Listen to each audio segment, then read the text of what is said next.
Abram comigo em Marcos capítulo 10, versículo 17.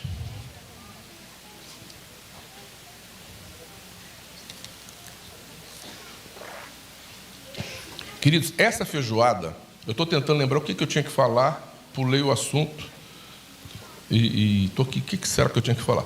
Essa feijoada, a irmã Alice, lá de Itamogi, ela está doando a feijoada. Ela tem um restaurante e Deus tem abençoado muito ela, e o Zanoni, tem prosperado muito. E ela resolveu doar a feijoada. Então, essa feijoada, quem vai fazer é ela está doando os ingredientes, ela vai doar tudo, né?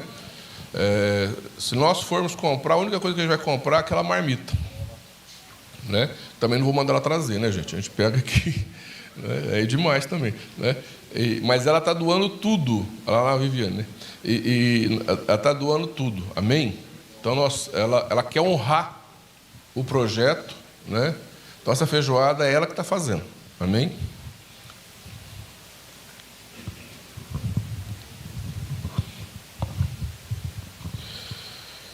E pondo-se Jesus a caminho, correu um homem ao seu encontro, ajoelhou-se e perguntou-lhe: Bom mestre, que farei para herdar a vida eterna? Respondeu-lhe Jesus: Por que me chamas bom? Ninguém é bom senão um, que é Deus. Sabes os mandamentos: não matarás, não adulterarás, não furtarás, não dirás falso testemunho, não defraudarás ninguém, honra o teu pai e a tua mãe. Então ele respondeu: Mestre, tudo isso eu tenho observado desde a minha juventude. E Jesus, fitando-o, o amou e disse: Só uma coisa te falta. Vai, vende tudo o que tens, dá aos pobres, e terás um tesouro no céu. Então vem e segue-me. Ele, porém, contrariado com essas palavras, retirou-se, triste, porque era dono de muitas propriedades. Pai, no nome de Jesus, fala conosco, Senhor. Fala comigo e com cada irmão que está aqui, Senhor. Tu sabes o quanto nós necessitamos que o Senhor ministre. Que o Senhor ministre, ó Deus, em nossos corações. Espírito Santo, ministra na minha vida e através da minha vida, na vida de cada irmão que está aqui, Senhor. Ministra, Senhor, libera a tua unção nas nossas vidas, ó Pai. Dê direção, orientação em tudo que nós fazemos, Pai. Nós necessitamos ser alimentados pelo maná que vem do céu, Pai. Faz isso na nossa vida, meu Pai. Fala conosco. Eu te peço no nome de Jesus. Amém. Queridos, só ressaltando, o problema desse jovem não era o fato dele ser rico. Porque, por exemplo, José de Arimateia, que pediu o corpo de Jesus, era um homem muito influente, muito rico, e Jesus não mandou ele vender tudo. Ele até comprou lá o lugar do sepulcro, né? E tinha outras pessoas que tinham dinheiro e que seguiam a Jesus. E ele não mandou todo mundo vender, todo mundo para seguir, não. Não é este o princípio, não é por causa disso que Jesus falou, né? E é o que eu quero falar com vocês nesta noite. A Bíblia fala que Moisés, é engraçado, né? A Bíblia fala que Moisés, Deus manda ele falar com o faraó. O faraó naquela época era o cara mais importante do planeta, a maior potência do planeta. Faraó era o cara, tipo um Trump de hoje, né? Poderoso, né? E quem que Deus manda Moisés falar? O faraó. Vai lá e fala com ele. Só um problema: Moisés não falava. Moisés fala assim: eu sou pesado de língua. O que está querendo dizer? Ele não sabia se expressar. Aí, pensa comigo, por que Deus levanta um homem para falar que não fala? Pensou nisso? Deus levanta um homem para falar, só que esse homem não fala. E ainda era temoso, né? Deus é misericordioso, né? Tem gente que fica achando que Deus manda raio na cabeça de todo mundo, né? Jesus é misericordioso, Deus é misericordioso, porque Então bota Arão. Fala, você fala para Arão, e Arão fala com o faraó. Mas não desistiu de Moisés. Ele não desiste do ministério de Moisés, porque Moisés tinha um chamado, e Deus cumpre o chamado na vida de Moisés. Mas bota ele para fazer uma coisa que ele não fazia, que ele não conseguia fazer. Engraçado isso, não é? A Bíblia fala que Jeremias, quando Deus chama Jeremias fala assim, eu não passo de uma criança. Jeremias se via como uma pessoa despreparada. Jeremias se enxergava como uma criança imatura. Jeremias não se achava preparado, Jeremias não se achava em condição, e Deus fala assim para ele, não diga que você é uma criança, porque eu te coloco como profeta sobre as nações. Deus enxergava Jeremias de uma forma, mas Jeremias se enxergava de outra forma. Jeremias não via condição de ser profeta. Jeremias não via nele mesmo maturidade para ser um profeta. Mas Deus via, né? Aí Deus chama Isaías. Isaías tem uma visão tremenda. Viu o Senhor no alto e sublime tronos, os anjos, os querubins cantando.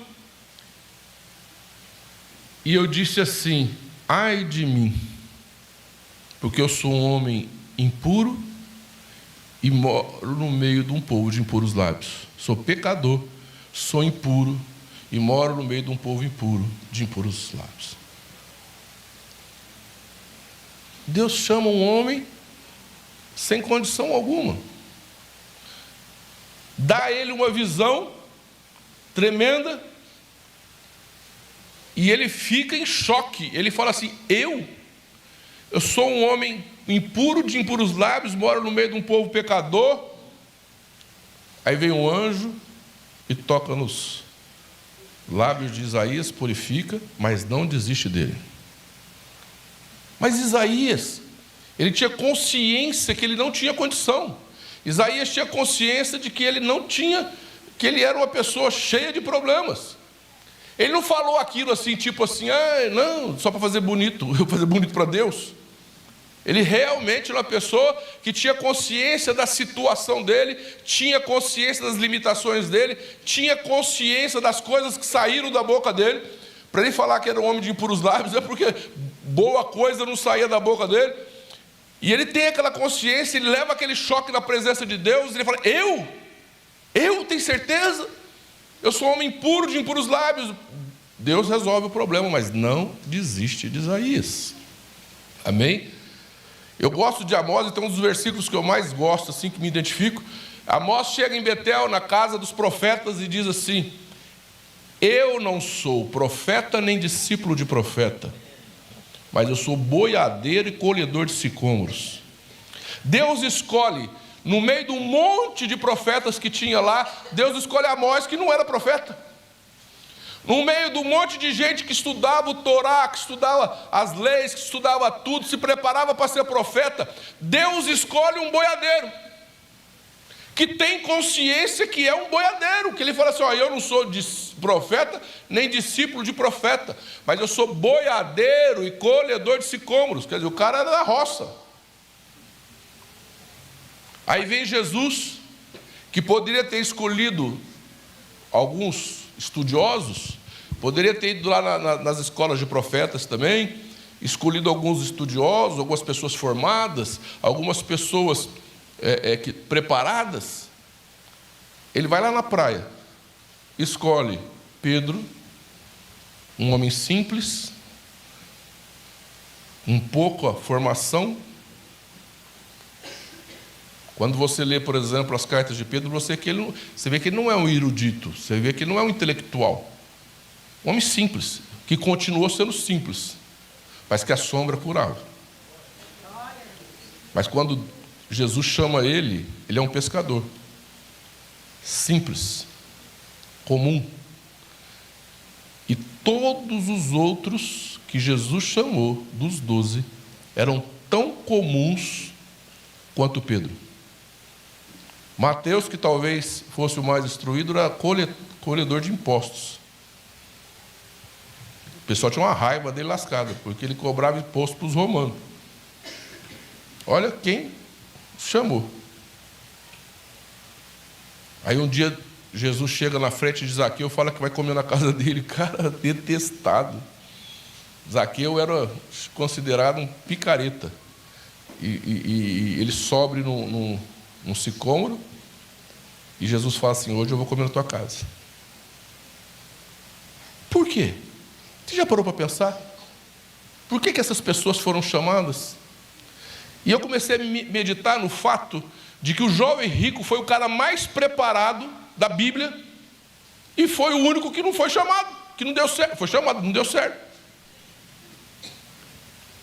E eu comecei a meditar que o cara que mais se preparou não seguiu Jesus.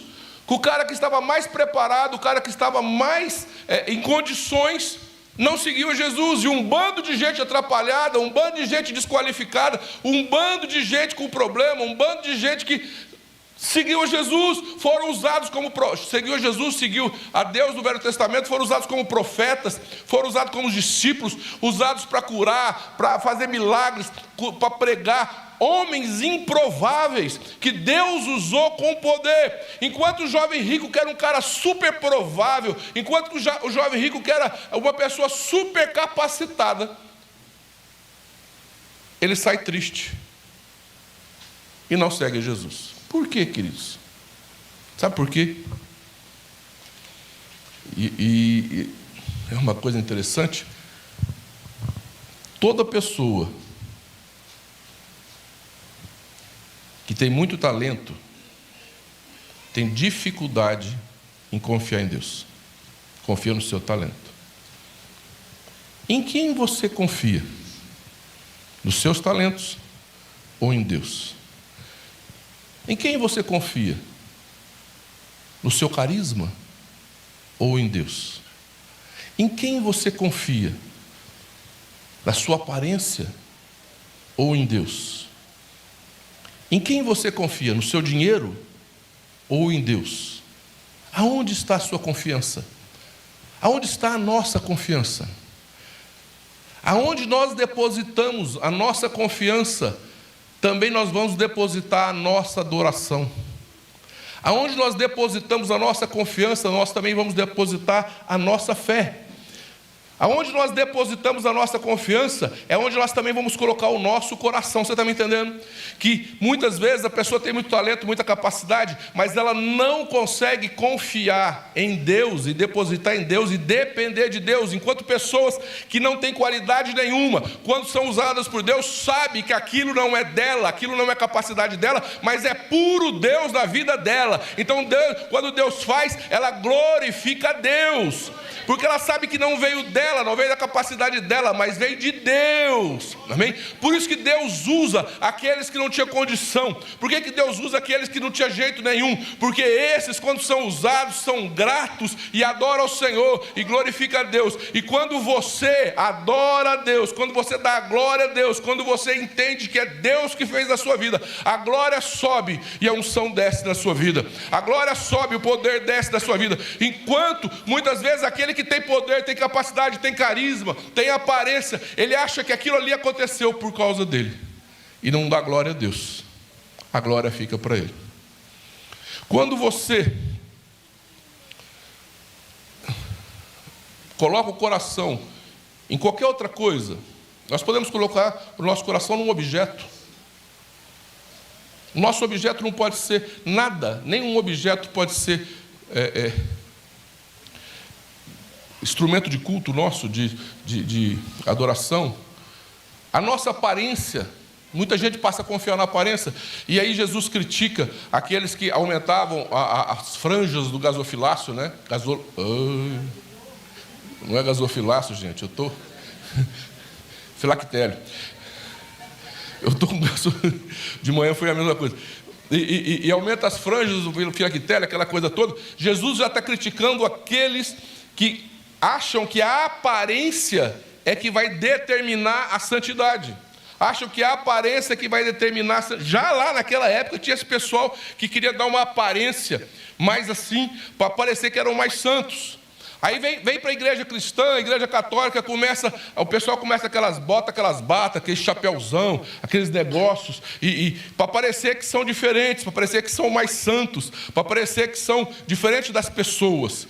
Aí muitas igrejas evangélicas copiam a igreja católica e continuam com aquelas batinas, aqueles chapéus, aquelas coisas todas. Aí a gente fala assim, nós não. Nós somos pentecostais, nós não temos isso. Mas quantas vezes a preocupação com o terno, com aquele sapato bicudo, 2 metros de bico, não sei o quê, para criar uma aparência de diferente. Não é verdade? Então nós não somos diferentes. Eu estava falando de manhã que eu fui numa feira evangélica, que vendia tudo quanto é material evangélico lá em Ibirapuera, e eu peguei e ironizei. Falei assim para o bispo Zezinho. Eu falei, só faltava eles criar um púlpito que tem pisca-pisca. Chegou no próximo stand, tinha púlpito com pisca-pisca. O pregador bate assim, acende todas as luzinhas. Foi só faltava um sapato que pisca também. Aí ele bate o púlpito, bate o sapato, pisca tudo. Você está me entendendo? Então, o que é isso? É muitas vezes criar uma aparência de ser o que não é. Você está me entendendo? A preocupação de dar uma aparência e Deus não está. Queridos, preste atenção. Foi necessário um beijo para diferenciar Jesus dos outros. Porque Jesus não tinha um anel diferente, não tinha um turbante diferente, não tinha uma manta. Ele era tão comum, que para diferenciar dos outros foi necessário um beijo de Judas. Você sabe qual que é a diferença? Sabe onde estava a diferença? Aqui, ó. Ninguém passou pela vida de Jesus e conseguiu ser a mesma pessoa. Ninguém. A Bíblia fala de várias pessoas que cruzaram o caminho de Jesus. Nem o gadareno, cheio de demônios, foi o mesmo. Nem a mulher samaritana, que era praticamente uma prostituta. Ninguém.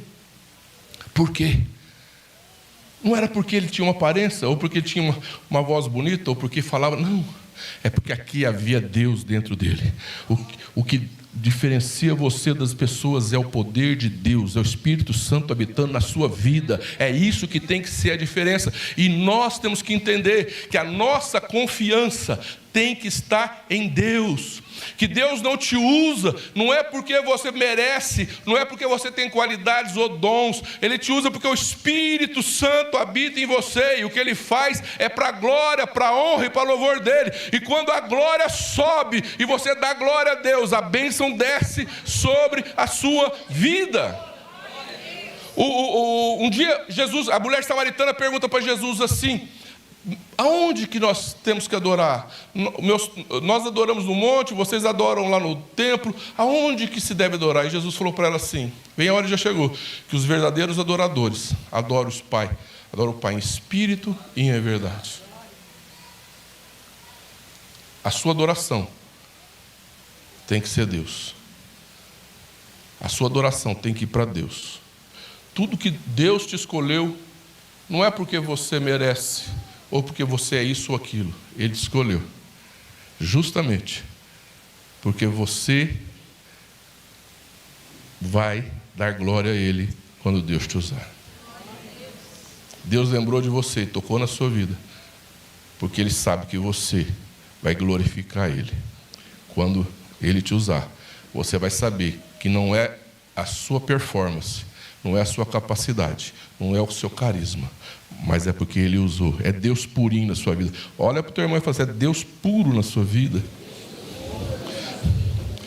A Bíblia fala que o princípio... Provérbios 1 fala que a sabedoria, o temor do Senhor é o princípio da sabedoria. O que é temor do Senhor? O que é o temor do Senhor? Quem aqui, quando era criança, disse assim: não vou fazer isso porque se eu fizer minha mãe vai me bater? E se você só não fez Porque você sabia que se fizesse, o pai e a mãe, ó. Quem aqui, apesar de saber que ia apanhar, fez, apanhou? Muito, irmão. Quem aqui sofreu o dano porque não ouviu o pai e a mãe? Moleque, não bota a mão aí que queima. Moleque, não bota a mão aí que queima. Ai, queimou!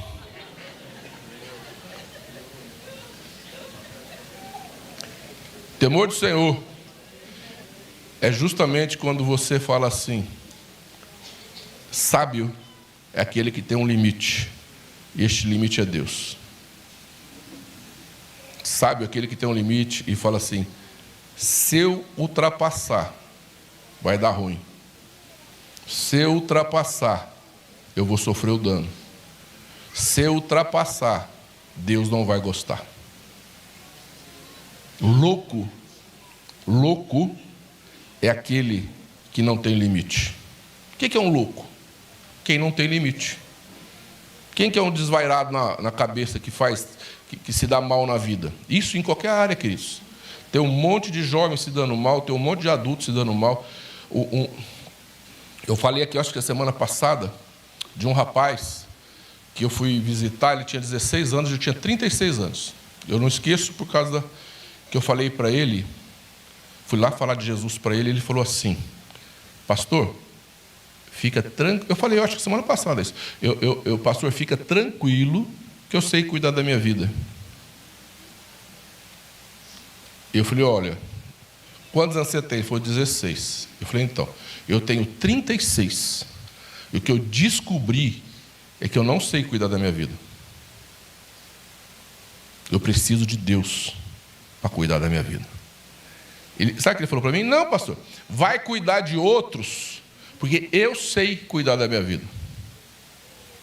Esse rapaz, quando ele estava com 32 anos de idade, nós internamos ele numa casa de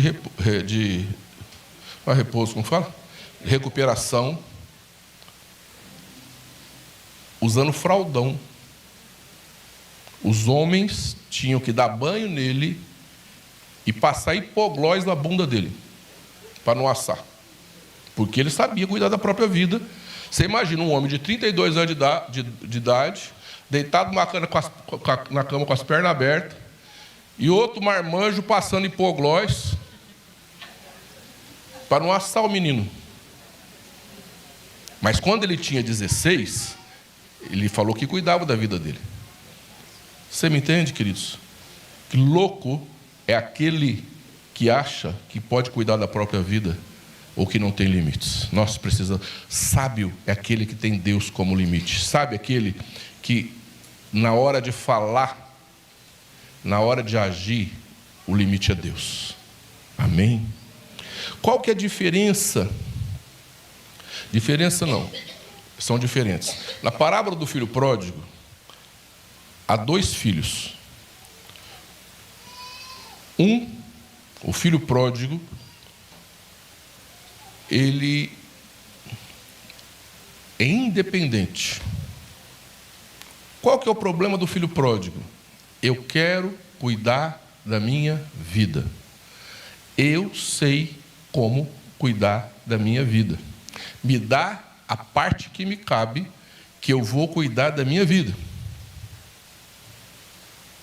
O mais velho, ele, quando vê a festa que o pai está fazendo para o mais novo que voltou, ele emburra. Ali é uma figura de Deus e nós. Nós somos filhos. E Deus é o pai. Então tem aquele tipo de filho que é independente. Eu vou levar a vida do meu jeito. Eu vou fazer do meu jeito. E tem aquele tipo de crente, de filho de Deus, que é emburrado, que discorda de Deus. O mais velho discordou do pai. Eu não aceito o que meu pai está fazendo. Simples assim. Ele diz o quê? Eu não aceito a atitude do meu pai. Quem que está fazendo a festa? Quem que está fazendo a festa? Quem que resolveu fazer a festa? O que o filho mais velho está querendo dizer? Que ele não aceita a atitude do pai. Então, na igreja, nós temos pessoas que querem levar a vida do jeito delas, independente, mas na igreja tem pessoas que discordam do pai. Eu não aceito desse jeito. Eu não aceito desse jeito. As duas formas de agir são duas formas de nós não confiarmos em Deus.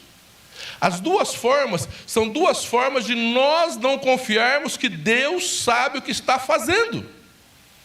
As duas formas é duas maneiras de nós expressarmos, nós colocarmos para fora o sentimento do nosso coração, que é de falar: eu não concordo com Deus, eu não dependo de Deus, eu não aceito o jeito que Deus faz, eu sou independente, eu não me submeto. O jeito que Deus faz, eu não aceito. Eu quero fazer do meu jeito. São duas formas de não depender de Deus. Queridos, por que José, ele sai de casa, ele é colocado pelos irmãos num poço, ele sai do poço, é vendido como escravo, de escravo ele vai para a prisão, da prisão ele é colocado governador. Isso não foi tudo num dia, não, foram anos que ele sai de uma situação, ele entra em outra. É injustiça em cima de injustiça, é situação ruim em cima de situação ruim. Por que ele sobreviveu a tudo isso? E por que ele acabou se tornando governador do Egito? Por que ele chegou aonde que ele tinha que chegar? E Deus levou ele aonde tinha que levar, apesar de todas as situações que ele passou. Sabe por quê? Porque em todos os momentos ele disse: Deus sabe o que está fazendo na minha vida. Eu não estou entendendo nada, mas a minha vida está na mão de Deus. A minha vida não está na mão do diabo. A minha vida não está nas mãos de Deus, de homens. A minha vida está na mão de Deus. Por isso eu digo para você: você quer ter vitória na sua vida? Confie que Deus está no comando da sua vida. Deus não tem poder. Está amarrado em nome de Jesus. O diabo não tem poder na sua vida. Os homens não têm poder na sua vida. Quem governa a sua vida é o Espírito Santo. Quem dirige a sua vida é o Espírito Santo. Em qualquer situação, glorifica a Deus e dá glória a Deus, porque Ele está no controle da nossa vida. Você me entende? Que a gente muitas vezes tem facilidade em depender de Deus e confiar em Deus quando tudo está bem, mas se a coisa está ruim, nós começamos o quê? A desconfiar, e não damos glória a Deus, e não confiamos que o Senhor está no controle. E eu digo para você, em qualquer circunstância da sua vida, confie que o Senhor está no controle, porque Ele vai dirigir a sua vida. E qualquer situação que você passar, Ele vai conduzir a sua vida. Olha, Davi não foi diferente. Se você analisar tudo que Davi passa, ele se volta para Deus. Davi está diante de Golias.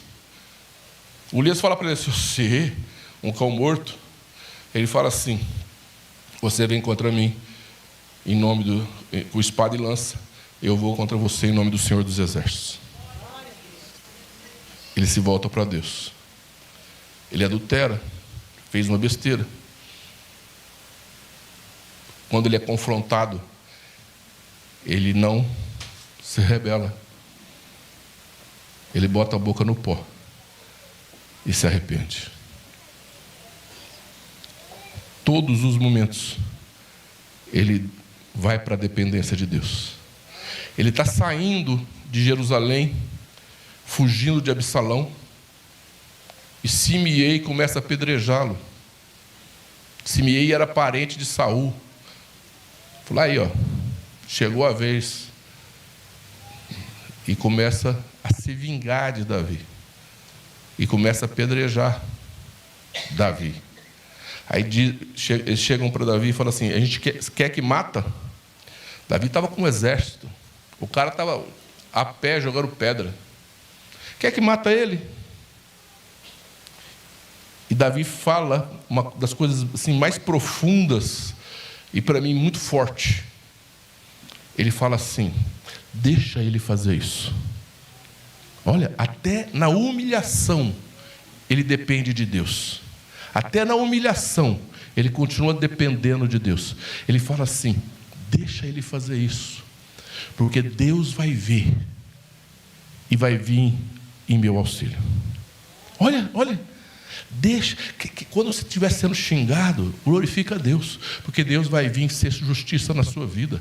Quando você está sendo humilhado, está sendo pisado, está sendo rejeitado, continua dando glória a Deus, porque Deus vem em seu auxílio. Isso é sabedoria. Davi fala assim: deixa ele fazer isso, porque ele fazendo isso, Deus vai ver e vai vir em meu auxílio. Nem naquele momento que ele está fugindo, o filho fazendo rebelião contra ele, ele saindo de Jerusalém, a alma dele estava arrebentada, ele estava destruído emocionalmente. Nem naquela hora ele se revolta e fala: Deus sabe, isso daí vai ser transformado em bênção na minha vida. Você me entende, queridos? Que nós temos que confiar no Senhor e confiar que Ele está no controle da nossa vida, e que Ele vai te usar, e Ele te usa, Ele me usa, não porque nós temos capacidade, muito pelo contrário, é porque nós não temos capacidade, e a glória é para Ele. Muitas vezes a gente é fraco, muitas vezes Deus usa os limitados, Deus usa aqueles que não são para serem, porque a glória vai para Ele. Aquele jovem rico, ele confiava no dinheiro dele. A confiança estava no dinheiro dele. Por isso que ele não andou com Jesus. Ele não trocou a confiança que ele tinha no dinheiro em Jesus. Confia em Jesus, porque Ele está no controle da sua vida. A Bíblia diz assim: uns confiam em carro, outros em cavalo. No original diz assim, olha, uns confiam em carro, outros em cavalo. Nós nos lembramos do Senhor. Quando você estiver passando por alguma coisa, lembre que Jesus morreu na cruz por você.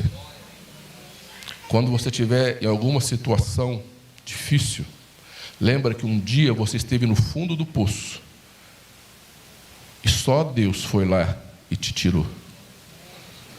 Quando você estava sozinho, você achou que você estava sozinho, que ninguém estava vendo o que você estava passando, lembra que Ele estava lá com você. E de manhã Deus começou a ministrar no meu coração durante o louvor, e a Juliana começou a ministrar aquela música do milagre, e Deus me levou lá na minha infância. Engraçado que Deus me levou na minha infância, ela acabou e falou no mesmo tempo. Eu falei: é profético demais esse negócio. E Deus me levou lá na minha infância, quando ninguém acreditava em mim, Deus acreditou. Quando ninguém acreditou em você, lembre que Ele acreditou em você. Quando você achou que ninguém se importava com você, lembre que Ele se importou com você, por isso você está aqui. Sabe, uns confiam em carro, outros em cavalo, mas você lembre que Deus faz diferença na sua vida. Quando você for fazer alguma coisa, lembre de Deus e que Ele é seu Senhor. Quando você for falar alguma coisa, lembre do seu Deus. Quando você for em algum lugar, lembre de Deus. Uns confiam em carro, outros em cavalo. Você lembre do Deus que você serve. Lembre do Deus que está com você, que em momento algum te abandonou. Eu passei por muitas coisas na vida que eu achei que eu passei sozinho, que eu achei que eu estivesse sozinho e que ninguém estava lá. Mas muitas vezes eu orando, Deus ministrou na minha vida e me fez voltar lá e lembrar que Ele estava lá comigo e que eu nunca passei sozinho, que Ele sempre esteve comigo em todos os momentos, me conduzindo. Lembra que Ele sempre está com você e que Ele te conduz. Nos momentos de perda, Ele não te abandonou. Quando você pecou, Ele não virou as costas para você. Quando você achou que tudo estava destruído na sua vida, lembra que Ele continuou acreditando em você. Quando você achou que nada mais valia a pena, Ele estava ali. Lembra que Ele estava ali. Por isso você está aqui hoje.